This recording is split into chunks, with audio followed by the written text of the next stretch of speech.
Merci d'être avec nous.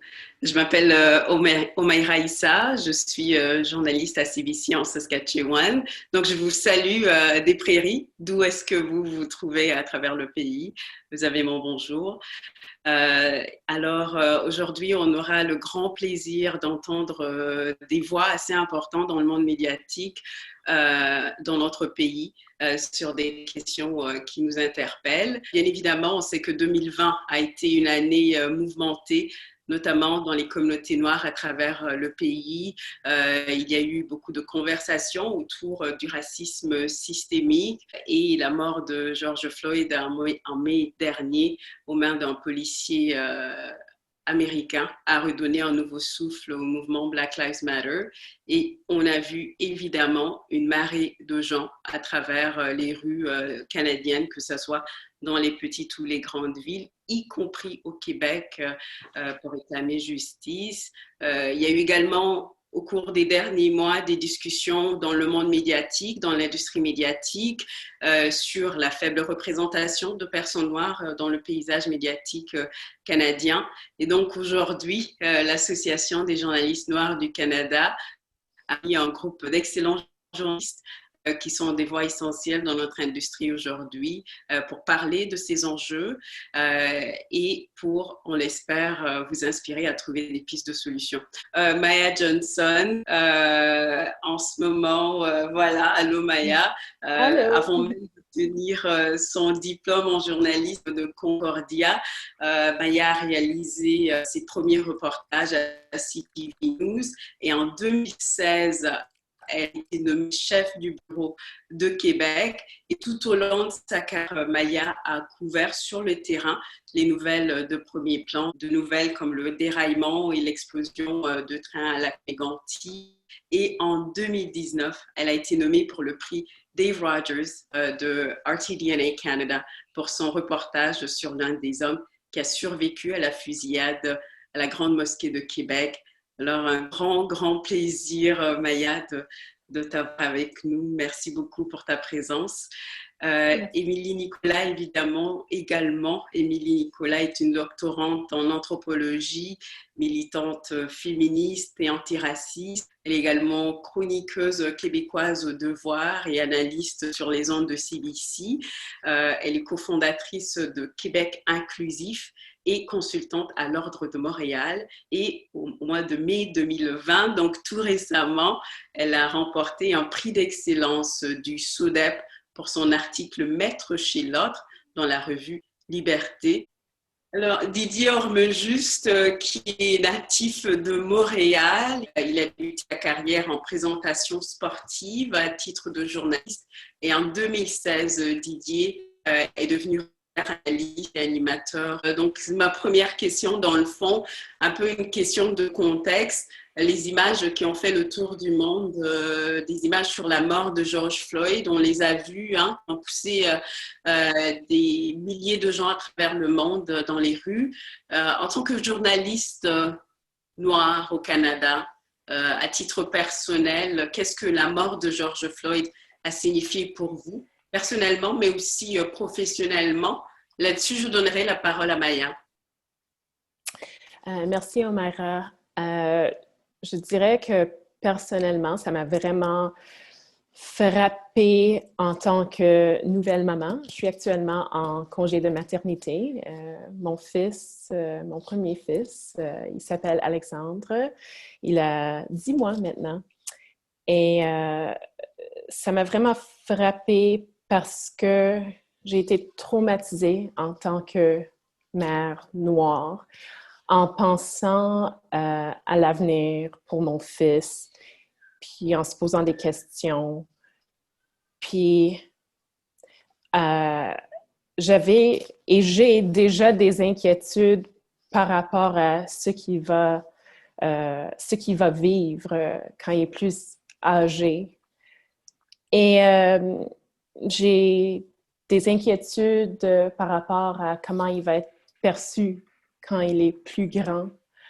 Et ça, c'est quelque chose qui m'a vraiment bouleversée parce qu'on a entendu les cris de George Floyd qui dit « Maman, maman », il demandait dans ses derniers moments avant de prendre ses derniers souffles, il parlait de sa maman. Donc ça m'a vraiment frappée. Et professionnellement, le décès de George Floyd m'a motivée de faire quelque chose que je n'ai jamais fait auparavant. Et ça, c'était de parler ouvertement des défis spécifiques auxquels nous faisons face en tant que journaliste noire. J'ai décidé d'écrire un texte d'opinion pour décrire mes expériences, mes perspectives sur les sujets par rapport aux enjeux raciaux et comment on vit ça, être noir dans une salle des nouvelles, être sur le terrain. Je l'ai écrit et j'ai pas trop passé. J'ai juste écrit, puis j'ai envoyé un courriel à mon patron et j'ai dit, c'est quelque chose qui me tient à cœur, c'est quelque chose qui me touche profondément et j'aimerais que ça soit publié sur notre site web de CTV Montréal. Puis il a accepté, il m'a appuyé et j'ai eu plein de réactions, des réactions largement positives et j'étais contente de pouvoir partager ça parce que plusieurs personnes vivent les mêmes choses. Donc, j'ai été motivée de faire de sortir d'une zone de confort, je dirais, puis de parler de mes expériences personnelles. C'était un très bel article. Je me rappelle l'avoir lu, très, très touchant. Pour ceux qui ne Merci. l'ont pas encore lu, ne tardez pas, allez-y le lire, très, très important. Émilie, je vous passerai la parole. Toujours la même question. Qu'est-ce que cette mort de George Floyd a déclenché chez vous, au niveau personnel, mais aussi au niveau professionnel? Ben moi, ça fait pas super longtemps que j'ai traversé le miroir dans le rôle de chroniqueuse, en fait. Puis quand Pierre Coriolan est mort à Montréal, j'étais encore plutôt dans le rôle de militante. Puis j'avais fait partie du petit comité de bénévoles parce qu'il y avait eu une vidéo aussi de Pierre Coriolan qui avait été tué par le SPVM au centre-sud de Montréal. Puis j'avais fait partie d'un petit comité qui avait comme obtenu la vidéo d'un voisin pour le repasser et le repasser et le repasser et le repasser et le repasser jusqu'à temps qu'on le mette sur YouTube avec l'accord des avocats de la famille. Donc, c'est ça, réécouter cette vidéo-là en boucle dans une perspective militante, tu sais, pour essayer de faire circuler ça pour que les gens comprennent. Puis juste une année après, il avait fallu faire la même chose, en fait, quand Nicholas Gibbs a été tué à Montréal. Il y a une de mes amies qui connaissait la famille qui m'a contactée, puis j'en ai d'autres personnes qui avaient déjà de l'expérience là-dedans. Puis on est allé tout de suite sur le site, puis encore une fois, il y a un voisin qui est venu nous voir, puis qui nous a montré le vidéo, en fait, que lui avait filmé sur son cellulaire. Puis encore une fois, c'était la même chose, appeler les avocats, s'assurer que la famille soit protégée, puis éventuellement faire une conférence de presse, puis mettre la vidéo en ligne. Donc, toute la violence qui était autour de ça, l'intérêt d'une certaine partie de la population, mais aussi l'indifférence d'une certaine partie de la population par rapport à ces deux cas-là au Canada. Puis là, whoops, George Floyd aux États-Unis. Puis là, whoops, on se réveille. Là, whoops, c'est aux États-Unis. Là, whoops, on allume que ça n'a pas de bon sens. Donc, je l'ai vécu avec un peu des mixed feelings à cause de ça. Parce que c'est vraiment pas la première fois qu'il y a des vidéos d'hommes noirs tués par la police qui circulent. Puis il y en a déjà eu ici. Puis je trouve ça toujours particulier quand les gens au Canada réagissent plus fortement à ce qui se passe aux États-Unis qu'à ce qui se passe au Canada. Donc, à cause de ça, je sais pas, en fait, je pense que c'est le moment de George Floyd a été plus fort pour les gens qui n'avaient jamais eu affaire à ce genre de situation-là par le passé, c'est-à-dire la majorité, les gens pour qui c'est par ce moment-là que ces enjeux-là sont rentrés dans leur vie. Mais je veux dire, moi, je me souviens, il y a quelques années, je pense que c'était Abdi Rahman Abdi, qui est un homme noir qui avait été tué par la police à Ottawa. Puis avant qu'on sache son nom, la description qui était donnée de lui, ça aurait pu être mon père. Donc moi, je me souviens quand ce colis est arrivé d'appeler mes cousins, d'appeler ma famille à Ottawa pour savoir qu'est-ce qui se passe, si es-tu correct, tu sais. Donc, c'est sûr que c'est pas le moment de George Floyd n'est pas comme un aha moment de comme. Mais je pense que ce que ça change, puis qui a vraiment été désorientant pour moi au courant de l'été, c'est de réaliser à quel point, là, oups, il y a un mouvement, tout le monde en parle. Là, c'est le moment de faire prendre des prises de conscience. Là, il y a des gens qui t'ont toujours dit non, qui s'est toujours fermé des portes, qui te disent oui, qui essaient d'évoluer. Puis c'est comme, OK, ben qui sont tes alliés finalement là-dedans? Et donc, il y a comme un moment où tu as l'impression, en plus, c'est comme une espèce de tremblement de terre où tes points de repère de avec qui tu travailles pas, qui sont tes adversaires, qui sont tes alliés. Tout ça, c'est un peu comme bouger cet été. Puis là, tu sais pas trop si c'est seulement pour l'été ou pour le long terme. Puis c'est une question que j'ai encore, en fait. Mais oui, je vais m'arrêter pour ça pour l'instant, mais je pense que c'est important de dire que c'est ça. On n'a pas découvert le bouton à 4 roues au mois de juin, là. Voilà. Savoir comment ça va se développer au cours des prochains mois. Je passe la parole, donc toujours cette question-là de l'impact que la mort de George Floyd a eu sur vous professionnellement, mais aussi personnellement. Pour moi, personnellement, je pense pour bien des gens aussi, ça a juste été l'histoire qui s'est répétée. C'est quelque chose, c'est la police qui tue des Noirs, qui agit de façon violente face à des Noirs extrêmes. En particulier aux États-Unis, ça existe depuis toujours. Si vous connaissez votre histoire, c'est absolument rien de nouveau de ce qu'on a vu. Mais je pense que ce qui est arrivé avec le meurtre de George Floyd, c'est la façon dont il a été exécuté. Ça a duré plus de 8 minutes. Que le policier avait son genou sur sa gorge, puis de l'entendre, qui dans ses derniers instants demandait sa mère, demandait de la pitié, puis qu'il n'y a aucun des policiers qui était là qui a levé le doigt, qui a fait quoi que ce soit afin d'arrêter leurs collègues. Je pense que c'est ça qui est venu chercher les gens, puis c'est ça, juste en parlant encore présentement, ça lève le cœur, tout simplement. De repenser à tout ça. Puis Émilie a parlé de la prise de conscience. Il y a une prise de conscience qui a été faite par bien des gens, je pense, qui habituellement n'ont pas à gérer avec ce problème-là parce qu'ils ne sont pas noirs, parce qu'ils appartiennent pas, parce qu'ils sont blancs, tout simplement. Donc, pour eux, c'est pas quelque chose qui fait partie de leur réalité. Naturellement, ils n'ont pas à faire face aux mêmes obstacles que nous, on a à faire, que les gens de la communauté asiatique ont à faire, tout simplement les gens qui ont une peau de couleur autre que blanche. Mais je pense qu'il y a une prise de conscience par certaines personnes.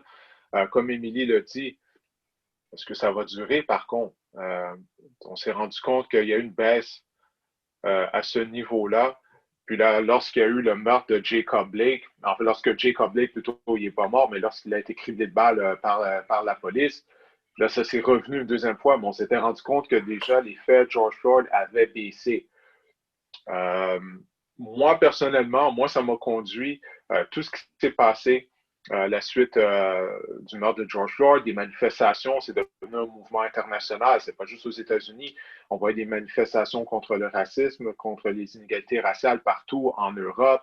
On démontait les statuts de gens qui avaient des esclaves par le passé, partout à travers la planète. Puis comme tout le monde, moi j'ai eu une prise de conscience.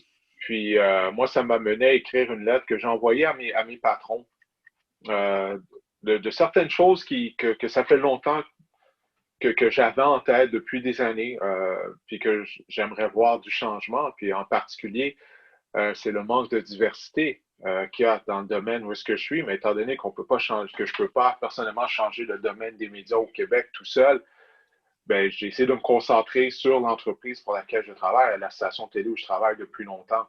J'aurais écrit une lettre, puis à la suite de ça, on s'est rencontrés dans les jours suivants, puis on a eu une belle rencontre. Puis, tu sais, ils m'ont fait part qu'ils étaient conscients de ça, du manque de diversité à travers l'entreprise. Puis, ils ont partagé avec moi déjà des plans qu'ils avaient mis sur pied. Puis, j'avais eu vent de ça, puis c'était au printemps dernier, là, c'était avant le meurtre de George Floyd, justement, qu'ils avaient eu une prise de conscience, puis qu'ils voulaient avoir une meilleure représentation en ondes. Puis, dans les dernières semaines, dans les derniers mois, ben, c'est ce qu'on a vu du côté de RDS, l'association où je travaille, en termes de représentation, pas juste de Noirs, mais de femmes également. Il y a un mouvement qui se fait, il y a une amélioration qui se fait. Parce que lorsque j'emploie le mot diversité, je ne parle pas juste d'avoir des Noirs en ondes ou d'avoir des Noirs qui travaillent dans la salle des nouvelles, derrière la caméra. Je parle de diversité en général, que ce soit des gens de la communauté asiatique, de la communauté arabe, peu importe, gay et lesbienne. Il faut que ça soit un milieu qui représente la société dans laquelle on vit.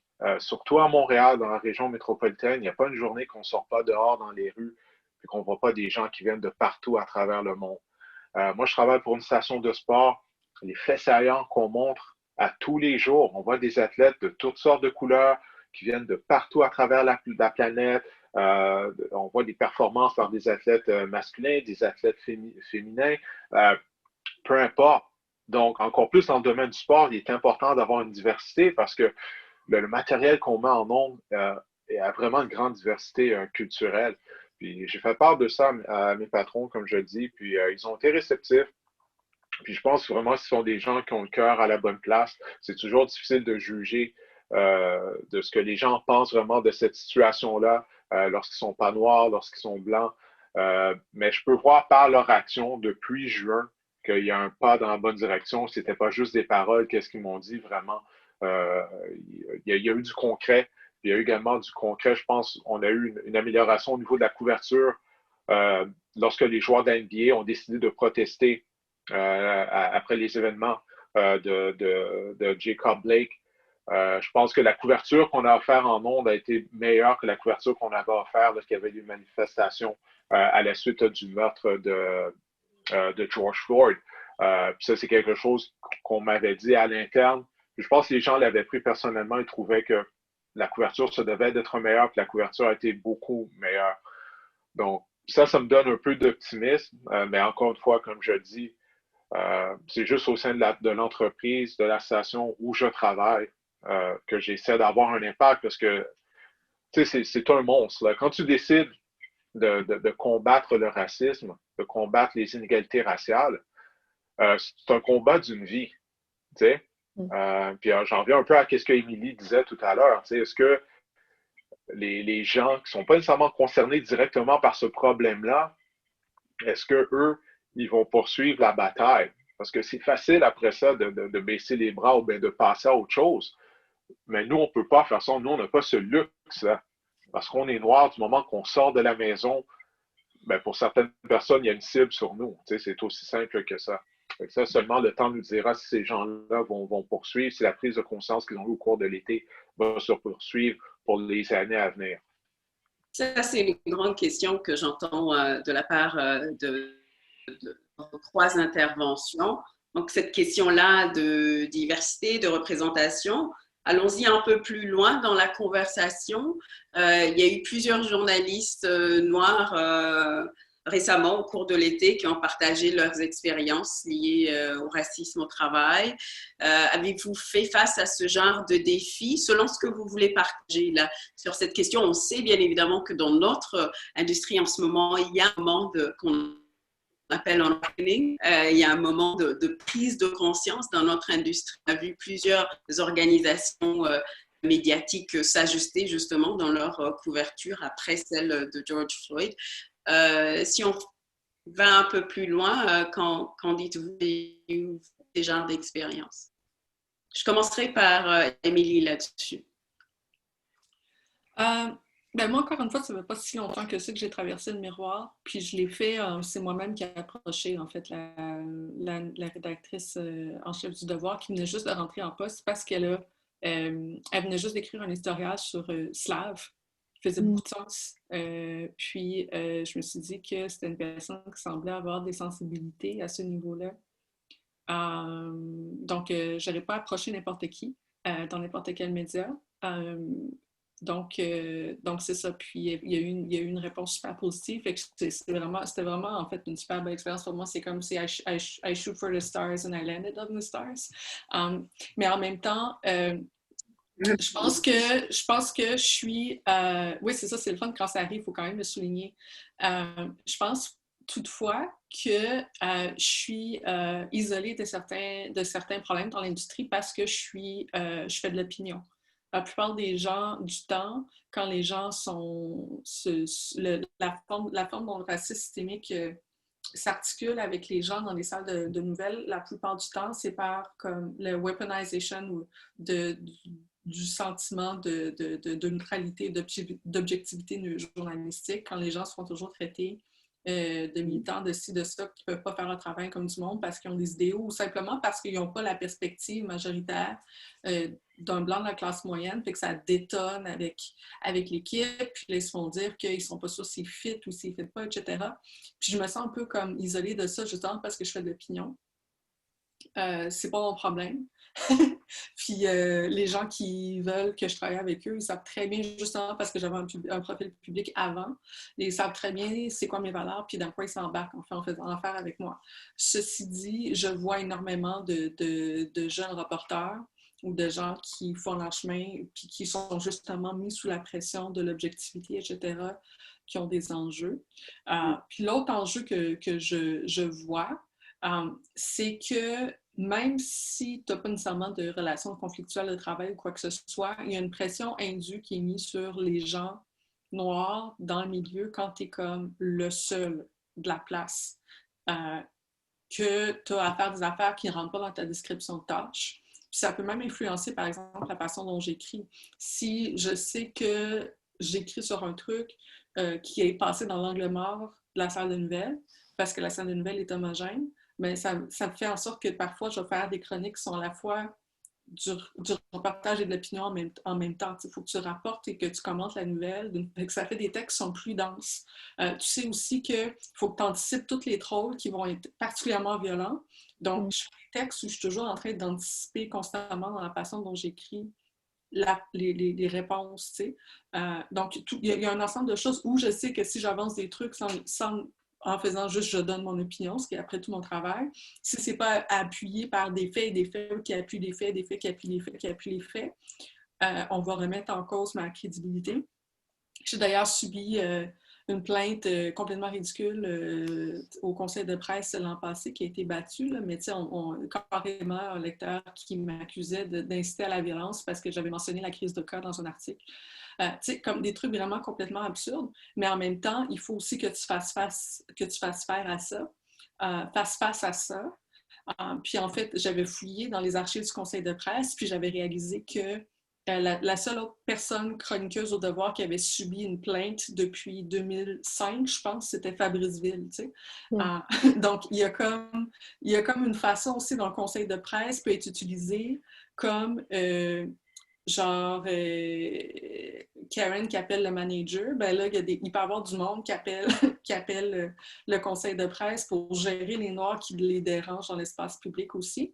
Donc, il peut y avoir une forme de surveillance, mais je ne suis pas en train de décrédibiliser cet organisme-là qui est très important. Je suis juste en train de dire qu'il y a des gens, comme des gens appellent le 911 pour aucune raison, mais il peut y avoir des gens qui peuvent appeler aussi le conseil de presse ou appeler les ombudsmen de nos organisations pour aucune raison, particulièrement sur les personnes noires, les personnes racisées aussi.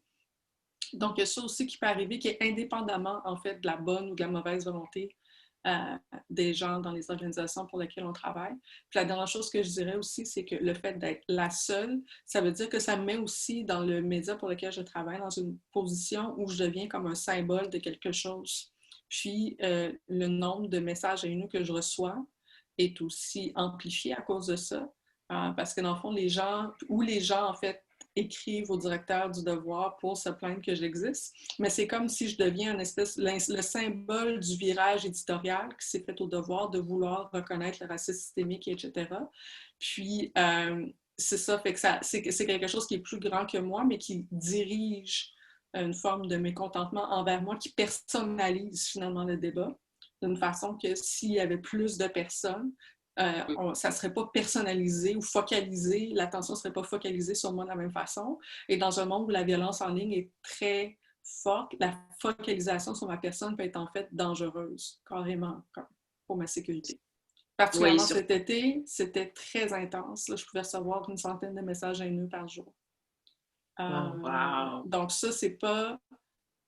encore une fois, ça n'a rien à voir avec la bonne volonté ou la mauvaise volonté de qui que ce soit. mais le fait d'être aussi isolé dans le mouvement ou dans le milieu professionnel dans lequel on est, ça a nécessairement des conséquences. Puis je dirais, si j'étais restée dans le milieu académique, ça serait la même chose. Les profs noirs se plaignent aussi de tâches indues qu'ils ont à faire, de mentorat, de ci, de ça, qui se rajoutent, qui ne les amènent absolument pas vers le tenure track job, mais qu'ils ont à faire simplement parce qu'ils sont tellement minoritaires. Donc, il y a des espèces de tâches invisibles, finalement, qui s'ajoutent. Même si ton département comme tel n'essaie pas d'être raciste envers toi, il reste qu'il y a un fardeau supplémentaire parce qu'on est trop minoritaire pour notre santé, en fait.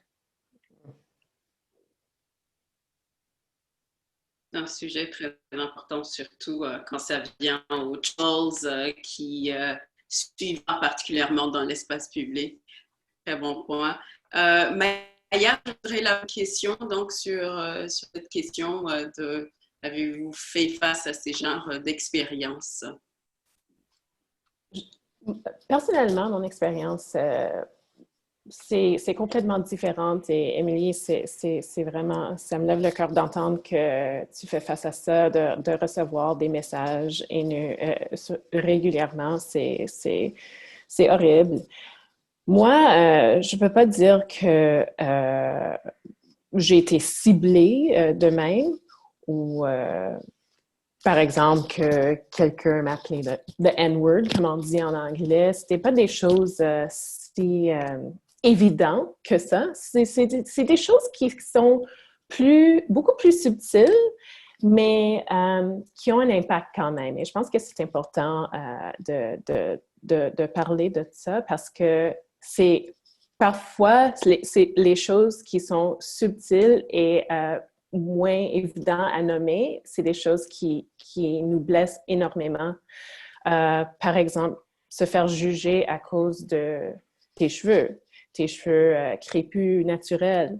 Si tu ne lisses pas tes cheveux, tu es peut-être considéré moins professionnel. C'est quelque chose que j'ai eu quelqu'un qui m'a dit une fois, et je ne pense pas que cette personne voulait être méchante, mais m'a posé la question, as-tu jamais pensé à faire lisser tes cheveux?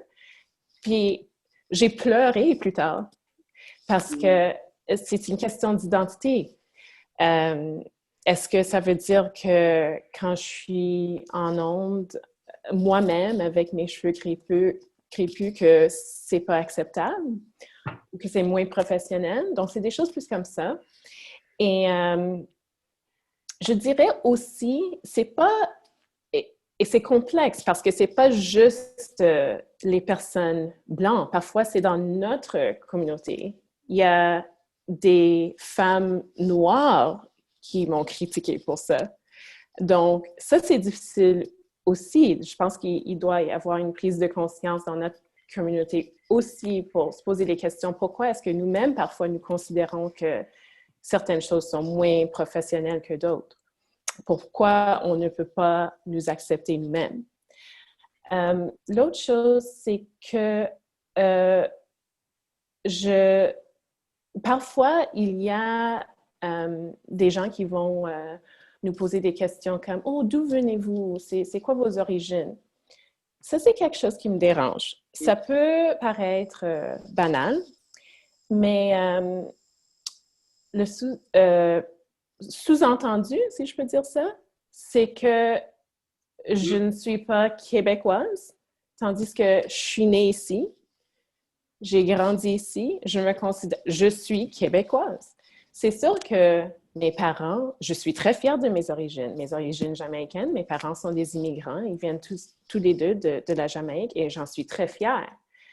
Mais de sentir parfois que tu es étrangère dans ta propre province, parce que les gens te posent toujours la question d'où venez-vous, c'est quelque chose qui dérange. Et je sais que je ne suis pas la seule, parce que j'en ai discuté à plusieurs reprises avec d'autres amis, d'autres journalistes noirs qui ont vécu la même chose. Oh, merci pour ce témoignage.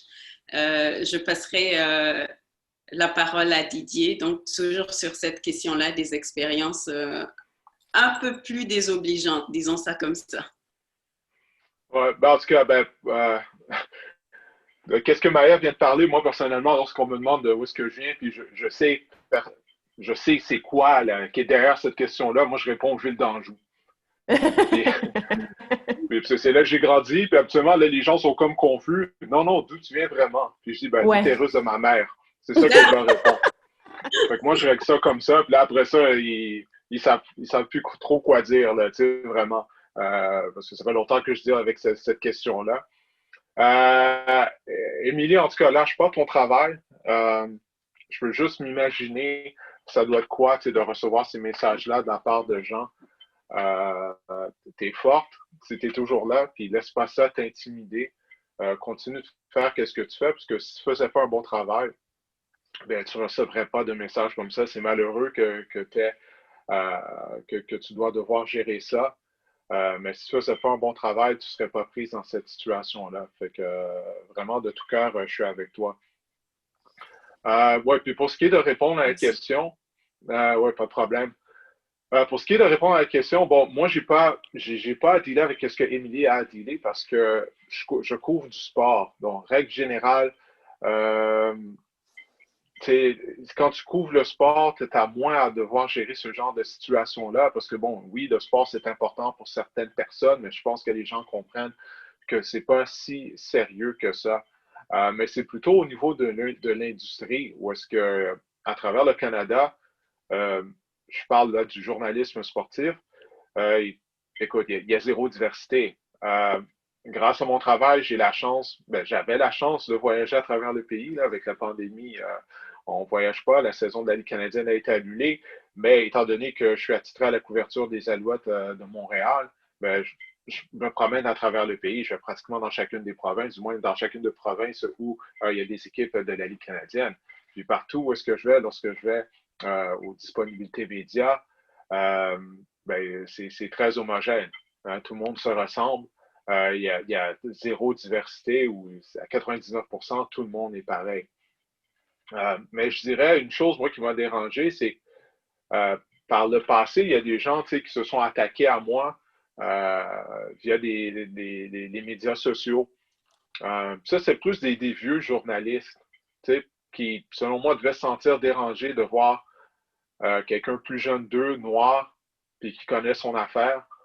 Puis, mais de faire des attaques personnelles comme ça, sans fondement, puis avec carrément des mensonges à mon sujet, ça, j'avais trouvé ça difficile à gérer parce que c'est vraiment cheap de leur part, alors que moi, je fais juste faire mon travail, puis non seulement ça, je suis plus qualifié qu'eux.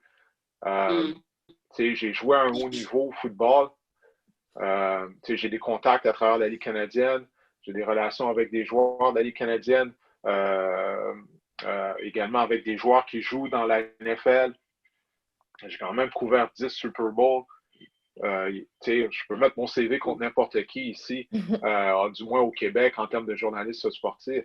Puis d'avoir des gens qui s'attaquent à moi, puis c'est tout simplement parce que ça vient d'une place de jalousie ou qui ne sont pas à l'aise de voir un noir avec un micro, qui donne son opinion. C'est comme Émilie, je donne mon opinion. C'est mon travail de donner mon opinion. Mais l'affaire, c'est que c'est pas tout le monde qui est content de voir un noir qui donne son opinion.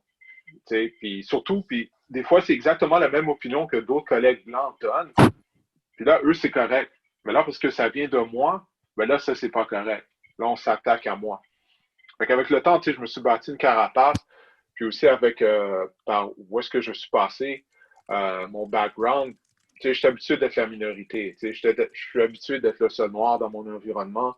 Même lorsque j'étais à l'université aux États-Unis, j'étais la seule personne qui parlait français là, dans mon équipe de football. Puis de voir un noir qui parlait pas anglais, écoute, j'aurais pu avoir la peau verte et arriver de Mars. Ça aurait fait absolument aucune différence, autant pour les Blancs que pour les Noirs. Parce que même pour les Noirs, ils avaient jamais vu un autre Noir qui parlait pas anglais. Un Noir qui parle en anglais, mais qui a un accent francophone, eux, c'est comme, wow, il arrive de où ce gars-là? Fait qu'à cause de ça, c'est comme si moi, je suis laissé à moi-même très souvent à cause de ça. Donc, je suis habitué d'être, comme on dit en anglais, un outcast. Puis c'est quelque chose qui me dérange plus ou moins maintenant parce que ça fait tellement longtemps que je suis dans ce rôle-là, puis j'ai appris à l'utiliser à mon avantage. Parce que justement, je ne suis pas comme tout le monde, j'ai un background unique, Fait que comment je peux l'utiliser à mon avantage pour ressortir du lot? Je pense que c'est quelque chose maintenant qui m'est devenu seconde nature parce que j'ai eu à gérer avec ça depuis toujours ou presque. Là, ça fait tellement longtemps que je gère ça, j'ai l'impression que ça fait depuis toujours. En fait, il y a toujours cette question-là parce qu'on est souvent les seuls dans les espaces qu'on occupe. Cette question-là de représenter pas seulement nous-mêmes et notre travail, mais aussi des communautés entières. Est-ce que ça a été quelque chose à laquelle vous avez fait face? Comme Didier disait, il y a une manque de diversité souvent dans notre domaine, dans les salles des nouvelles. Donc, c'est sûr que ça amène un peu plus de pression, un fardeau pour représenter la communauté. Et je ne dirais pas que c'est pas nécessairement quelque chose qui est mauvais. Je reconnais que c'est un privilège d'avoir un plateau, est-ce que je veux dire ça, pour partager, pour exprimer nos expériences, pour aller à des événements communautaires. Je sais que souvent, ce que j'ai entendu, c'est que les parents, par exemple, sont fiers de montrer à leurs enfants, regardez, c'est possible. Toi aussi, tu peux être à la télé un jour si tu veux. Toi aussi, tu peux être journaliste. Donc, ça, c'est quelque chose que je trouve c'est très important. Et je suis contente si je peux être une modèle puis inspirer des jeunes. Mais c'est vrai que c'est, comme Emily disait tantôt, c'est comme dans un certain sens, c'est comme plus de travail, c'est plus de pression, c'est plus de fardeau parce que tu es comme obligé d'occuper une position où c'est pas que tu fais juste ton travail de journaliste, ton métier de journaliste, tu es aussi comme, je peux pas dire la porte-parole, mais tu as comme cette responsabilité où tu es comme donné la responsabilité d'être une représentante de la communauté. Et c'est beaucoup de travail. Je poserai la même question à Émilie.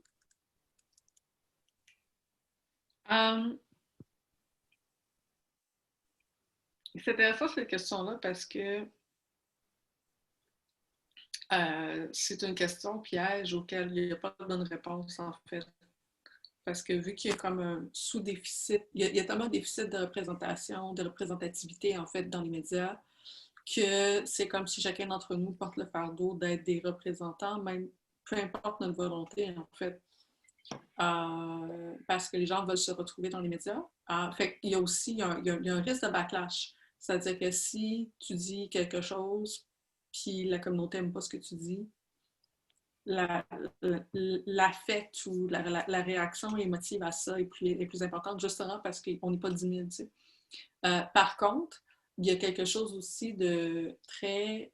En tout cas, moi, je vois beaucoup de chroniqueuses, de mon âge, progressistes, des jeunes femmes blanches, qui vont passer par des crises existentielles à un moment ou à un autre de leur travail parce qu'ils ne savent pas trop pourquoi est-ce qu'ils sont là, en fait. C'est comme si d'un côté, tu te fais attaquer, mais de l'autre, tu ne sais pas nécessairement pour qui tu parles puis pour qui tu continues à faire ce que tu fais. Fait que moi, je considère que c'est en fait un privilège d'avoir une meilleure idée de pour qui je travaille puis pourquoi est-ce que je fais ce que je fais, dans un certain sens. Parce que je pense qu'en étant une femme noire, je reçois plus de haine, mais je reçois aussi plus d'amour parce que justement, je représente quelque chose pour certaines personnes, surtout dans les sujets que j'apporte. Fait que le genre de remerciement puis de gratitude aussi que je reçois est aussi elevated pour des choses qui n'ont rien à voir avec moi personnellement, simplement à cause du climat dans lequel on est. Puis ça me nourrit énormément. Puis ça me sert un petit peu, excusez là, mais j'ai passé la journée à travailler dans les deux langues, fait que je ne vais pas censurer mon franglais ce soir, absolument, je fais attention, mais là, on va être là-dedans.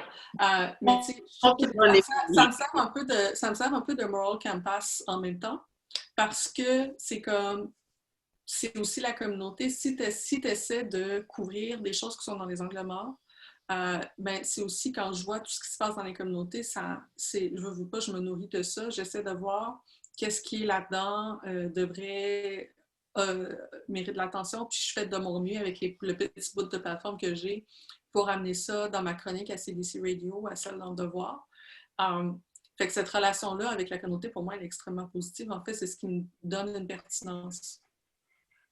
Fait que c'est ça, parce que j'ai décidé de me concentrer principalement sur les enjeux de droits humains, puis pour essayer d'amener vers le mainstream des enjeux de personnes qui sont marginalisées, des gens qui sont juste à la marge des consciences populaires de toute façon. Fait que c'est ça. Fait que moi, cette relation-là, elle est positive, puis ça me permet aussi de keep me in check.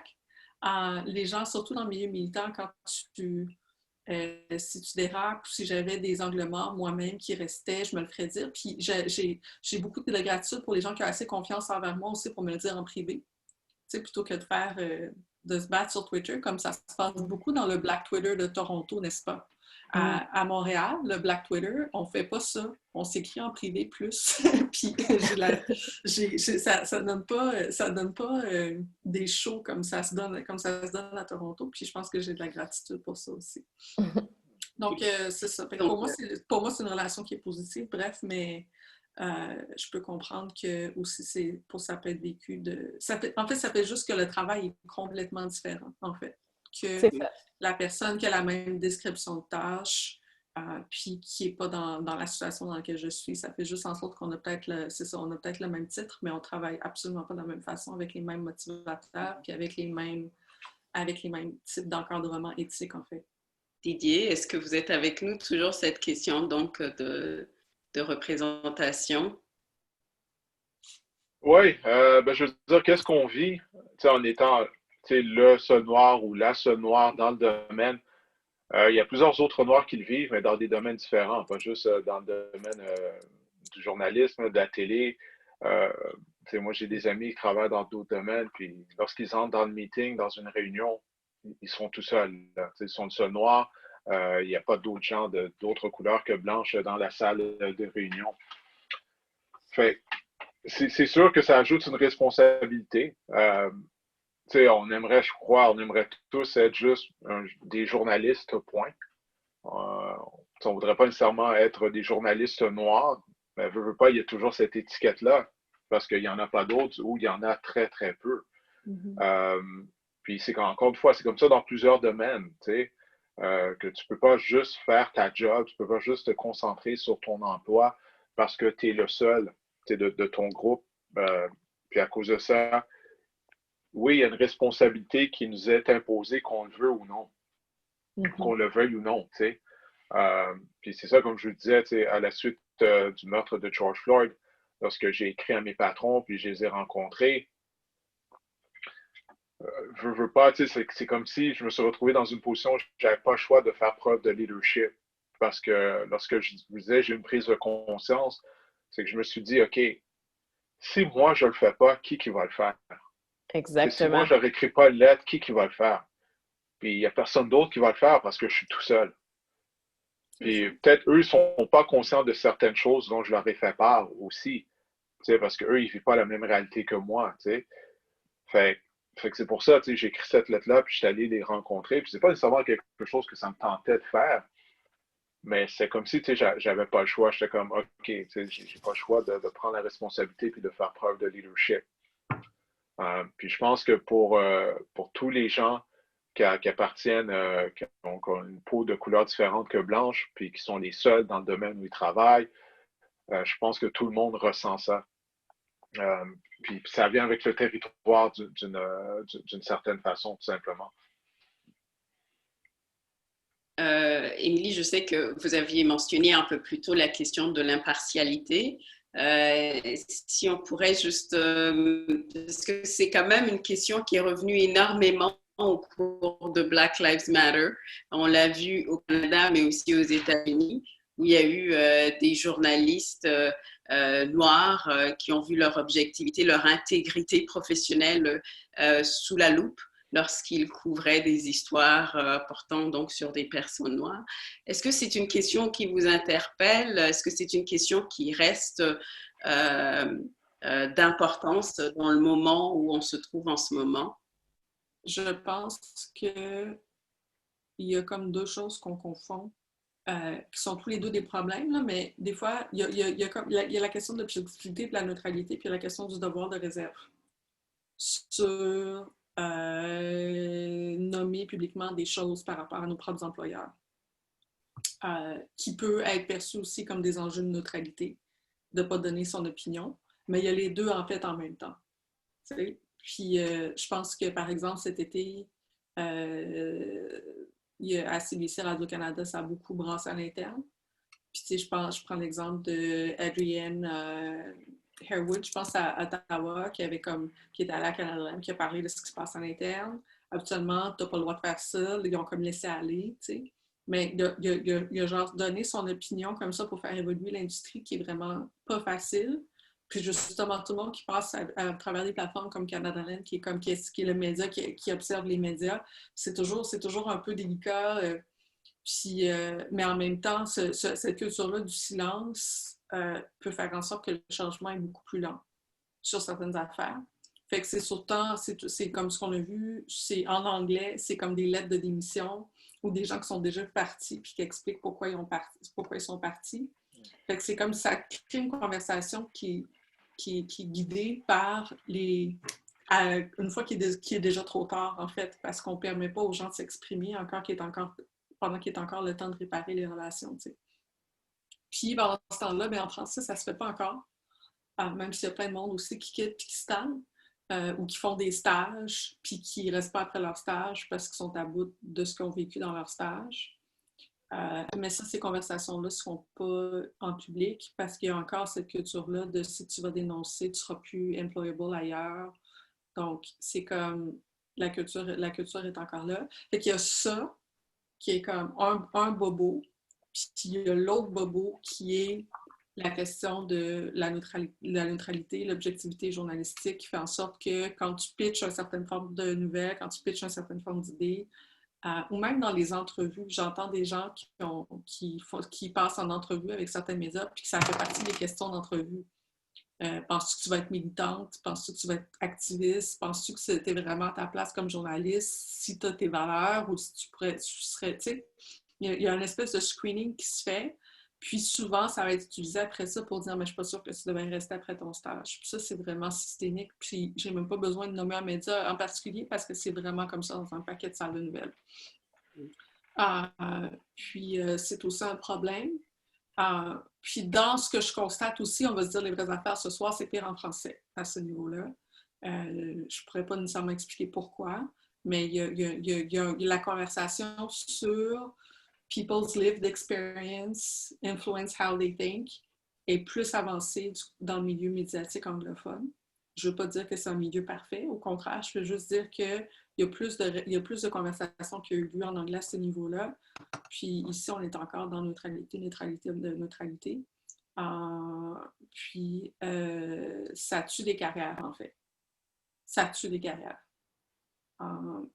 Puis je pense que c'est important de le donner comme ça. Parce que d'un côté, tu as des médias qui disent « on cherche du monde, mais on n'en trouve pas ».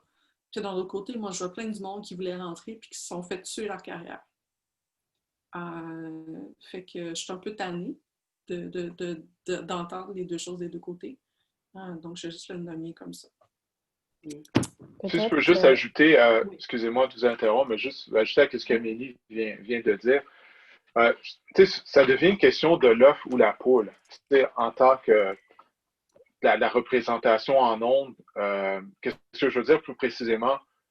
C'est ça, on entend, ouais, on aimerait ça embaucher des gens d'autres couleurs. J'évite d'utiliser le terme minorité, c'est un terme que je déteste beaucoup, de dire qu'on est une minorité. Pour moi, c'est une connotation négative. Fait que des gens d'autres couleurs que blanches, parce qu'on ne reçoit pas de CV. Souvent, c'est ce qu'on entend du moins. Moi, de mon expérience, c'est qu'est-ce qu'on entend. Puis, j'ai fait une petite recherche de mon côté pour voir est-ce que c'est vrai. Puis, j'ai contacté mon cégep. Moi, je suis allé au cégep du Vieux-Montréal. Puis, je suis entré en communication. Je crois que c'est avec le directeur du programme de communication là-bas. Puis il m'a dit que l'année dernière, ils avaient une cinquantaine de gradués, puis du nombre, il y en avait seulement un qui était noir.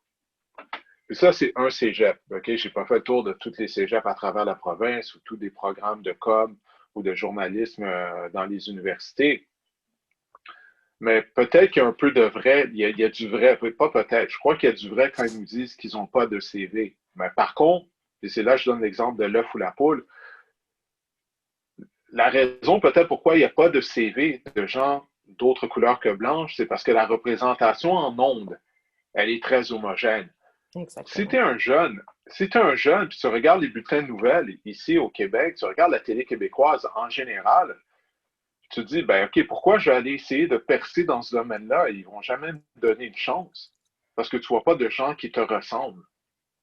Fait que c'est ça, tu sais, c'est la raison pour ça, je ne sais pas c'est laquelle, mais ça, c'est quelque chose à laquelle il faudrait trouver une solution. Puis si ça peut commencer par la représentation en ondes, ben, ça donne une opportunité à un jeune ou à une jeune de 10-12 ans de commencer de rêver, de dire ah, j'aimerais ça être comme Maya Johnson, puis être lectrice de nouvelles ou être reporter. Tu sais. Ah, j'aimerais ça être comme Émilie Nicolas, puis être journaliste, écrire pour Le Devoir, La Presse, le Journal de Montréal ou peu importe. Parce que quand tu regardes tous les journalistes qui travaillent dans les quotidiens québécois, tu sais, tout le monde se ressemble. Puis c'est la même chose dans le domaine où je travaille. Pendant longtemps, j'étais le seul reporter sportif qui n'était pas blanc.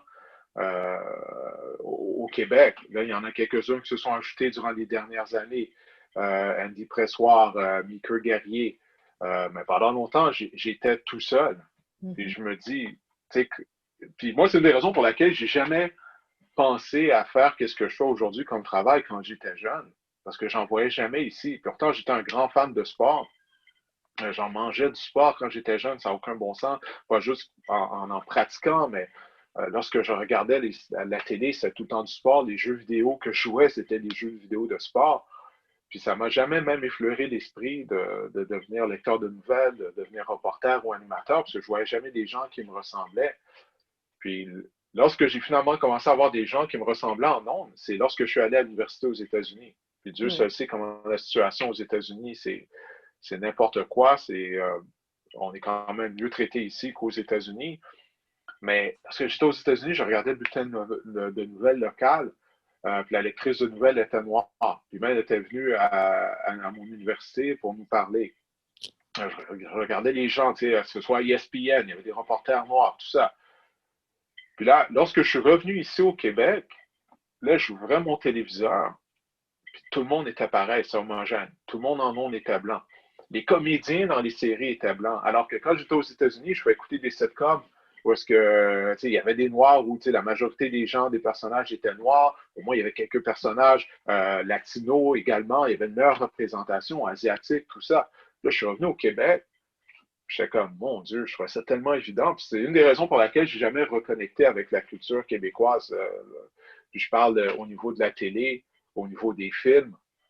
J'ai carrément tourné le dos à ça quand je suis revenu parce que là, j'ai découvert qu'il y avait d'autres options.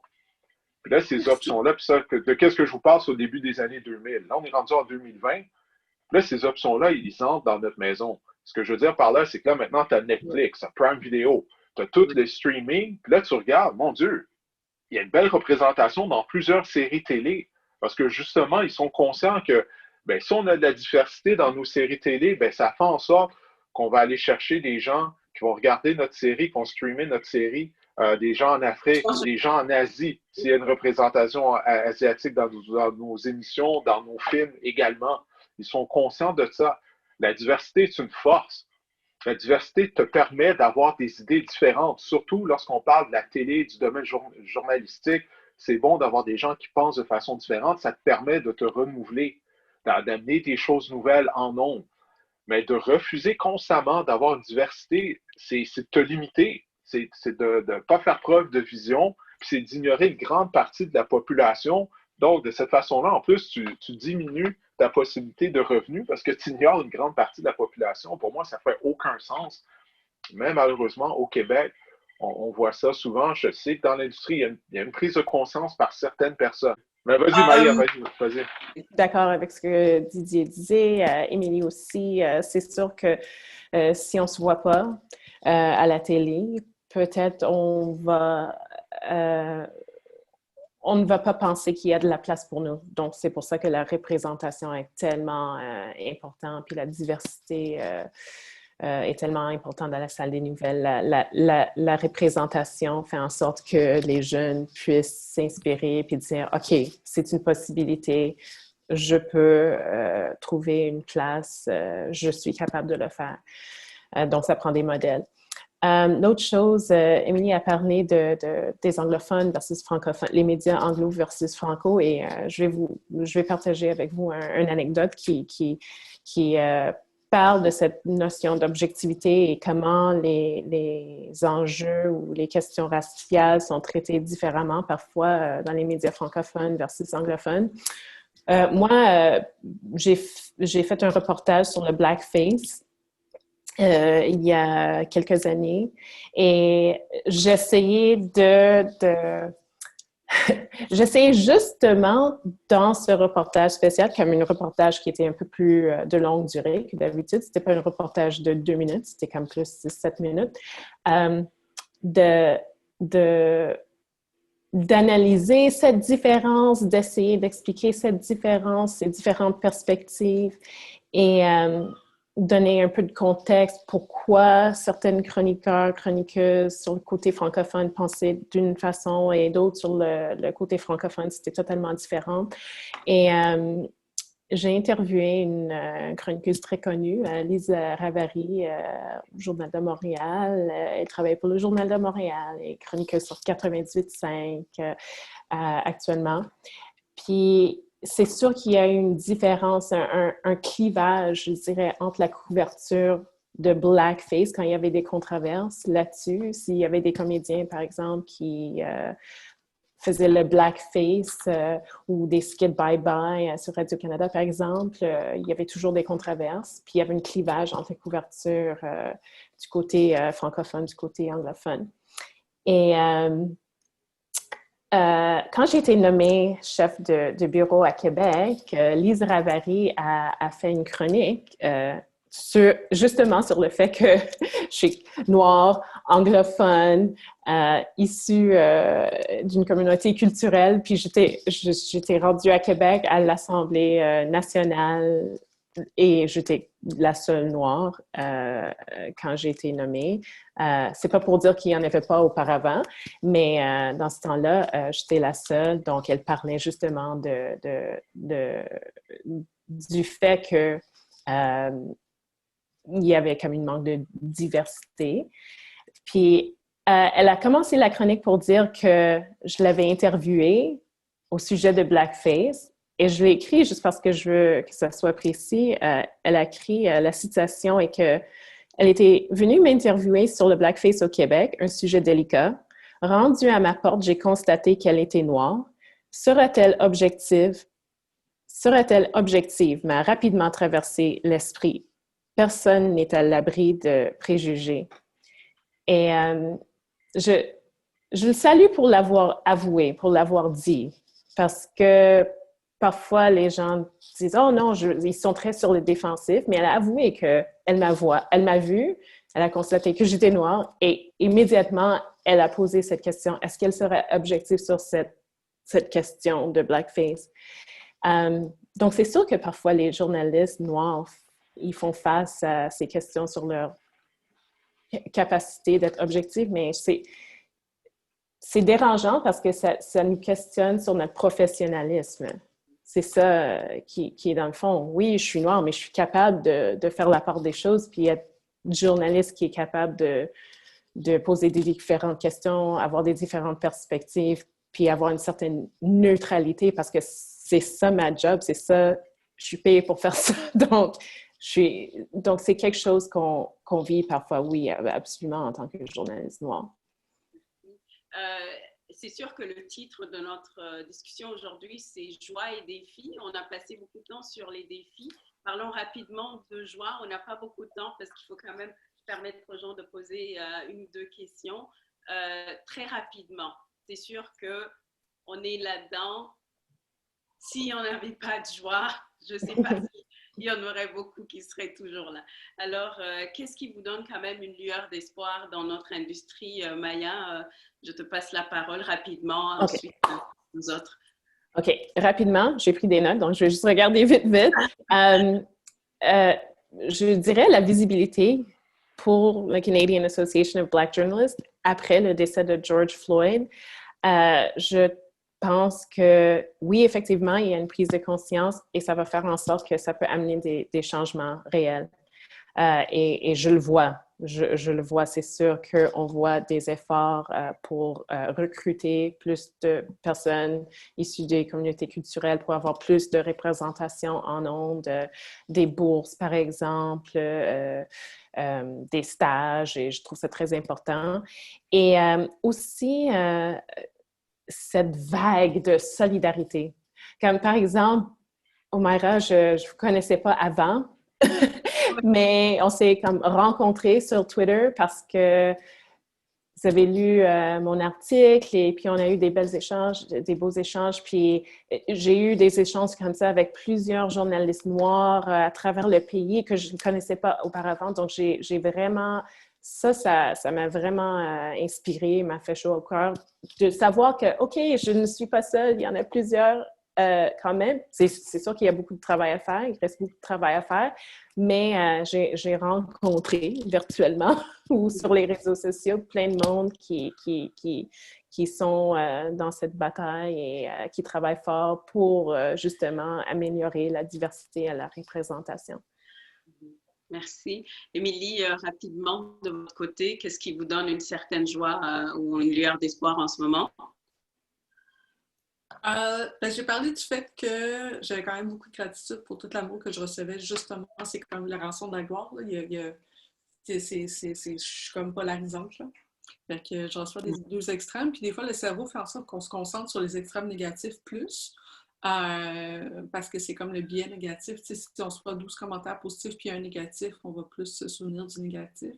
Mais j'essaie d'en être consciente puis m'entraîner aussi à juste avoir de la gratitude puis de la reconnaissance puis vraiment laisser mon cerveau être plus marqué par tout le positif aussi que je reçois. Ça permet de garder un équilibre. Mais je pense aussi que c'est vraiment un privilège d'avoir une plateforme. Il y a tellement de monde dans nos communautés qui n'en ont pas. C'est pour ça que des fois, c'est difficile d'avoir ces conversations-là parce qu'il y a des réalités qui sont difficiles dans le milieu, mais en même temps, c'est comme we're complaining with the mouth full parce qu'il y a tellement de personnes qui voudraient être à ma place. Fait que c'est ça. Fait que faut honorer en fait les deux. Il faut honorer le fait qu'on a de la chance d'être là, d'une part, et d'autre part, reconnaître aussi qu'il y a un paquet de blancs qui sont là, qui pensent juste qu'ils méritent d'être là et qui ne prennent pas ça comme une chance. Et d'autre part, il faut comme les difficultés qu'on vit sont aussi valides, sont aussi réelles, puis il faut prendre la peine aussi d'en discuter en même temps. Pas seulement s'enfermer dans un cycle de gratitude. Fait que c'est ça, cet équilibre-là qu'il faut. Puis je dirais la dernière chose que je trouve qui est comme la base, en fait, c'est que, en fait, ce que j'ai toujours voulu faire dans la vie depuis que je suis toute petite, c'est écrire. C'est vraiment ça ma passion principale.